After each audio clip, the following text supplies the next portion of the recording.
जय हिंद साथियों, हमने शुरू की है अरिहंत सामान्य हिंदी की सीरीज, जिसमें अभी तक हम 10 अध्याय कर चुके हैं। यदि अभी तक आपने वो अध्याय नहीं देखे हैं तो कृपया डिस्क्रिप्शन बॉक्स में जाएं, वहां पर आपको उनका लिंक मिल जाएगा। आज का अध्याय है कारक। क्रिया के साथ जिसका सीधा संबंध हो उसे कारक कहते हैं। हिंदी शब्दानुशासन, आचार्य किशोरीदास वाजपेयी, पृष्ठ संख्या 136। वाक्य में जिस शब्द का संबंध क्रिया से होता है उसे कारक कहते हैं। इन्हें विभक्ति या परसर्ग बाद में जुड़ने वाले भी कहा जाता है। ये सामान्यतः स्वतंत्र होते हैं और संज्ञा या सर्वनाम के साथ प्रयुक्त होते हैं। हिंदी में परसर्ग प्रत्ययों के विकसित रूप हैं, अतः इन्हें परम प्रत्यय भी कहा जाता है। संस्कृत में संबंध और संबोधन को कारक नहीं माना गया है, क्योंकि इनका क्रिया में कोई संबंध नहीं रहता है। हिंदी में संबंध और संबोधन को मिलाकर 8 कारक माने गए हैं। उनके नाम, विभक्तियां और विभक्ति बोधक चिन्ह निम्नलिखित हैं। क्रमांक संख्या 1, विभक्ति प्रथमा, कारक का नाम कर्ता नॉमिनेटिव, विभक्ति बोधक चिन्ह ने। 2, द्वितीया कर्म को, तृतीया करण से, चतुर्थी संप्रदान को या के लिए, पंचमी अपादान से जुदाई अर्थ में, षष्ठी संबंध का के की रा रे री, सप्तमी अधिकरण में पर, अष्टमी संबोधन हे अजी आहो अरे इत्यादि। कारक परिचय। कर्ता कारक। वाक्य में जिस शब्द द्वारा काम करने का बोध होता है उसे कर्ता कहते हैं। जैसे राम ने श्याम को मारा। इस वाक्य में राम कर्ता है, क्योंकि मारा क्रिया करने वाला राम ही है। इसका परसर्ग ने है। ने के प्रयोग से कुछ नियम निम्नलिखित हैं। 1, ने का प्रयोग केवल तिर्यक संज्ञाओं और सर्वनाम के बाद होता है। जैसे राम ने, लड़कों ने, मैंने, तुमने, आपने, उसने इत्यादि। 2, ने का प्रयोग कर्ता के साथ तब होता है जब क्रिया सकर्मक तथा सामान्य भूत, आसन भूत, पूर्ण भूत और संदिग्ध भूत कालों में कर्मवाच्य या भाववाच्य हो। सामान्य भूत, बालक ने पुस्तक पढ़ी। आसन भूत, बालक ने पुस्तक पढ़ी है। पूर्ण भूत, बालक ने पुस्तक पढ़ ली है।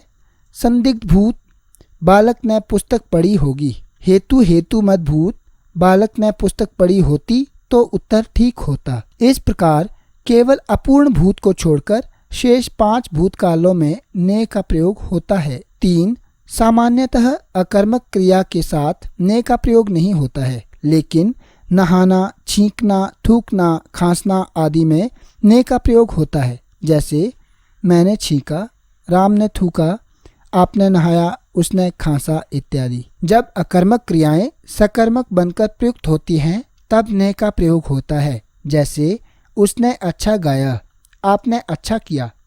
हिंदी में ने का प्रयोग सुनिश्चित है, लेकिन उसका स्वतंत्र प्रयोग नहीं होता। इस संबंध में उल्लेखनीय बातें इस प्रकार से हैं।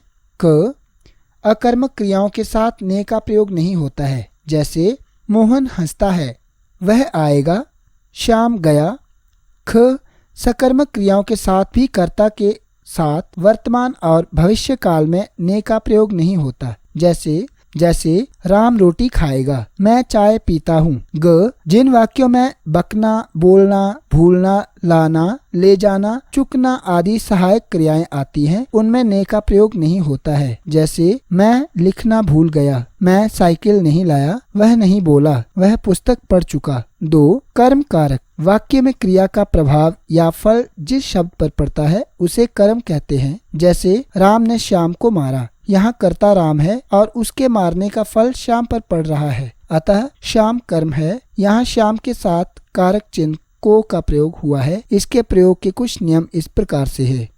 कर्म कारक को का प्रयोग चेतन या सजीव कर्म के साथ होता है। जैसे श्याम ने गीता को पत्र लिखा, राम ने श्याम को पुस्तक दी, पिता ने पुत्र को बुलाया, गुरु ने शिष्य को शिक्षा दी।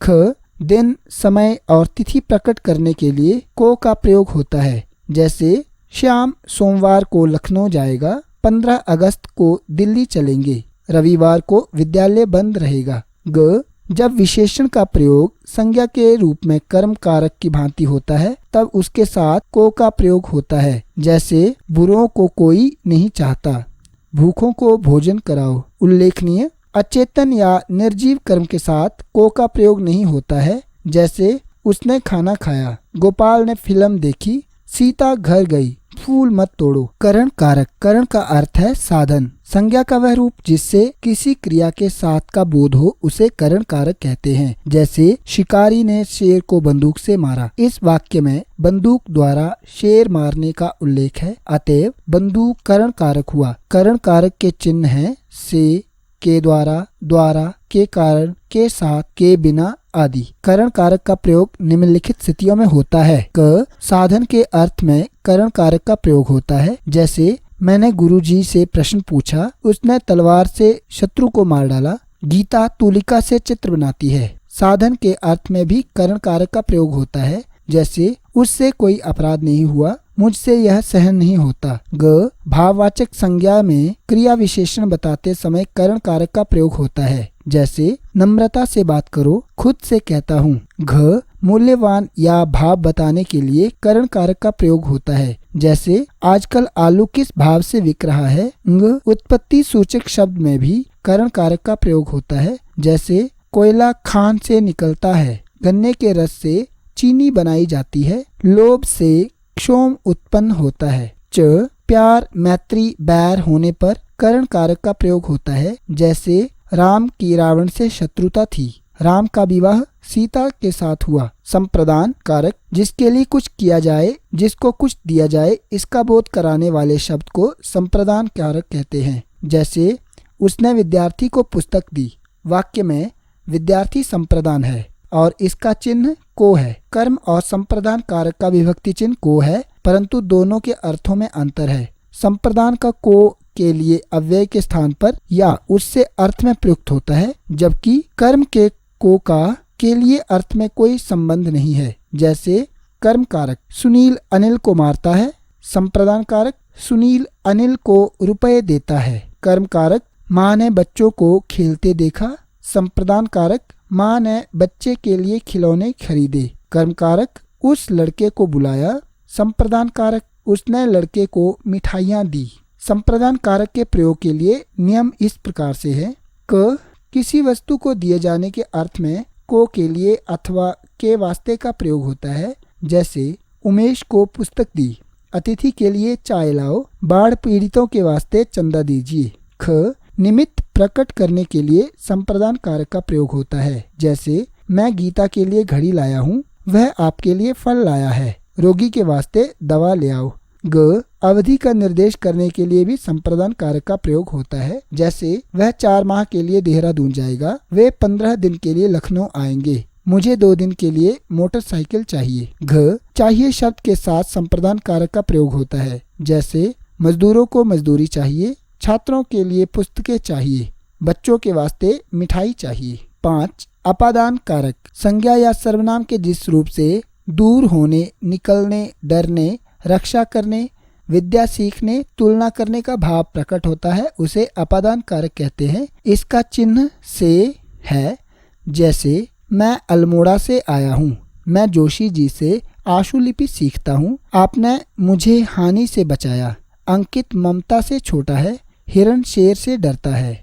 6 संबंध कारक, संज्ञा या सर्वनाम के लिए जिस रूप में किसी अन्य शब्द के साथ संबंध या लगाव प्रतीत हो उसे संबंध कारक कहते हैं। संबंध कारक में विभक्ति सदैव लगाई जाती है। इसके प्रयोग के लिए नियम निम्नलिखित हैं। क एक संज्ञा या सर्वनाम का दूसरी संज्ञा या सर्वनाम के संबंध प्रदर्शित करने के लिए संबंध कारक का प्रयोग होता है, जैसे अनीता सुरेश की बहन है, अनिल अजय का भाई है, सुरेंद्र वीरेंद्र का मित्र है। ख स्वामित्व या अधिकार प्रकट करने के लिए संबंध कारक का प्रयोग होता है, जैसे आप किसकी आज्ञा से आए हैं, नेताजी का लड़का बदमाश है, यह उमेश की कलम है। कर्तव्य प्रकट करने के लिए संबंध कारक का प्रयोग होता है, जैसे प्रेमचंद के उपन्यास। ग कर्तृत्व प्रकट करने के लिए संबंध कारक का प्रयोग होता है, जैसे प्रेमचंद के उपन्यास, शिवानी की कहानियाँ, मैथिली शरण गुप्त का साकेत, कबीरदास के दोहे इत्यादि। घ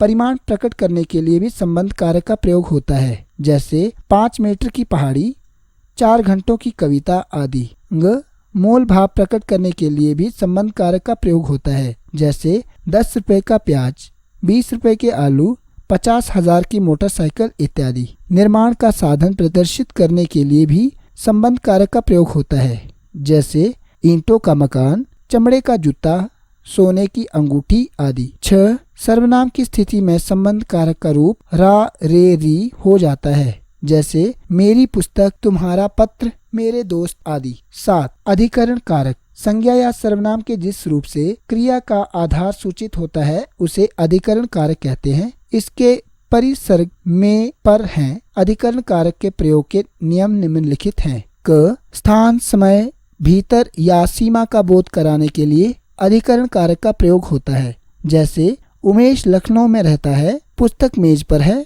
उसके हाथ में कलम है, ठीक समय पर आ जाना, वह 3 दिन में आएगा। ख. तुलना, मूल्य और अंतर का बोध कराने के लिए अधिकरण कारक का प्रयोग होता है, जैसे कमल सभी फूलों में सुंदरतम है, यह कलम 5 रुपए में मिलता है, कुछ सांसद 4 करोड़ में बिक गए, गरीब और अमीर में बहुत अंतर है। ग. निर्धारण और निमित्त प्रकट करने के लिए अधिकरण कारक का प्रयोग होता है, जैसे छोटी सी बात पर मत लड़ो, सारा दिन ताश खेलने में बीत गया। संबोधन कारक। संज्ञा के जिस रूप में किसी को पुकारने, चेतावनी देने या संबोधित करने का बोध होता है उसे संबोधन कारक कहते हैं। संबोधन कारक की कोई विभक्ति नहीं होती। इसे प्रकट करने के लिए हे, अरे, जी, रे आदि शब्दों का प्रयोग होता है, जैसे हे राम रक्षा करो, अरे मूर्ख संभल जा, हे लड़को खेलना बंद करो। इसी के साथ ही यह वीडियो यही समाप्त होती है। अगला भाग देखने के लिए चैनल पर बने रहें। यदि आपको हमारा काम पसंद आता तो कृपया चैनल को सब्सक्राइब करें, वीडियोस को लाइक और शेयर भी करें। इसी तरह की अन्य वीडियोस देखने के लिए चैनल पर बने रहें। धन्यवाद। जय हिंद।